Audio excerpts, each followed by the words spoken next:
यानंतर आमचे रामसर आहेत, त्यांच्या पण मुखातून जरा 2 शब्द. कारण का माहिती आहे का, माझ्या शब्दावलीमध्ये आणि त्यांच्या शब्दावलीमध्ये नक्कीच फरक आहे.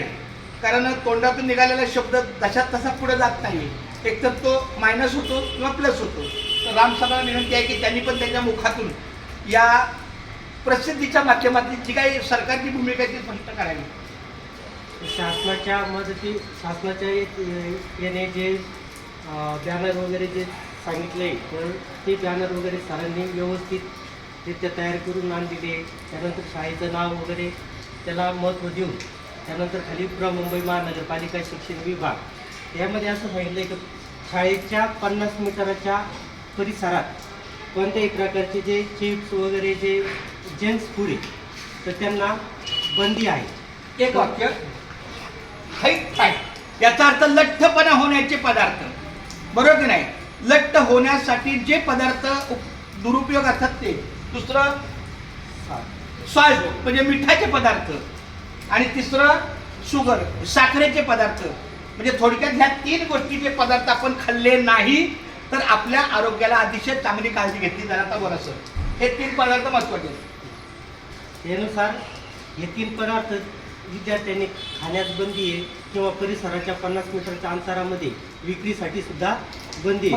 मुलांनी काय खाल्लं पाहिजे तर पौष्टिक आहार घेतला पाहिजे, जसे फळे, दूध, त्यानंतर सुकामेवा, सँडविच असे पौष्टिक पदार्थ किंवा घरचे पदार्थ त्यांनी एक मिनिट. सँडविच याच्यामध्ये प्रामुख्याने टोमॅटो आणि काकडी ह्या 2 गोष्टी, बीट, बरोबर. पाव पण आहे, पण त्यापेक्षा आमच्या यल्लापाने सुद्धा चांगला, गौतम या ना पुढे, त्या गौतमने सुद्धा आमचा सिक्युरिटी गार्ड आहे, त्याने आठवण करून दिली की त्याच्यामध्ये बीट्स असतं. बरोबर आहे, बीट असतं, काकडी, बीट, टोमॅटो,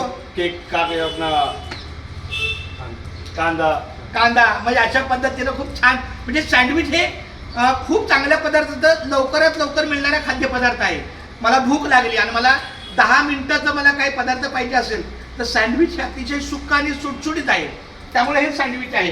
आणि फळांचा तर आपल्याला काय, फळापासून आपल्याला चांगला आहार मिळतो, त्याप्रमाणे सुकामेवा आहे, दूध आहे, आणि घरचे पौष्टिक खाणं म्हणजे घरात शिजणारे पदार्थ हे अतिशय चांगले असतात. कारण घरामध्ये आपण चांगल्या पाण्याचा वापर करतो, चांगल्या आधुनिक सुविधाचा वापर करतो. बाहेरचे जे पदार्थ असतात बाहेरचे, ते बाहेरच्या उघड्यावर असतात पदार्थ, खाऊ शकत नाही, ते आरोग्याला धोकादायक असतात, हानिकारक असतात.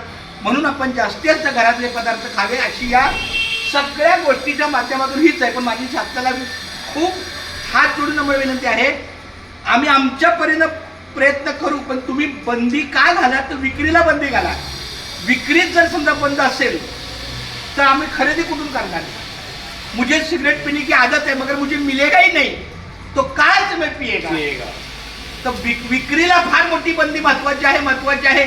इकडे सुद्धा जे व्यसन मुक्तीचं आपलं धोरण आहे त्यामध्ये विक्रीला महत्वाचं आहे. चला, धन्यवाद.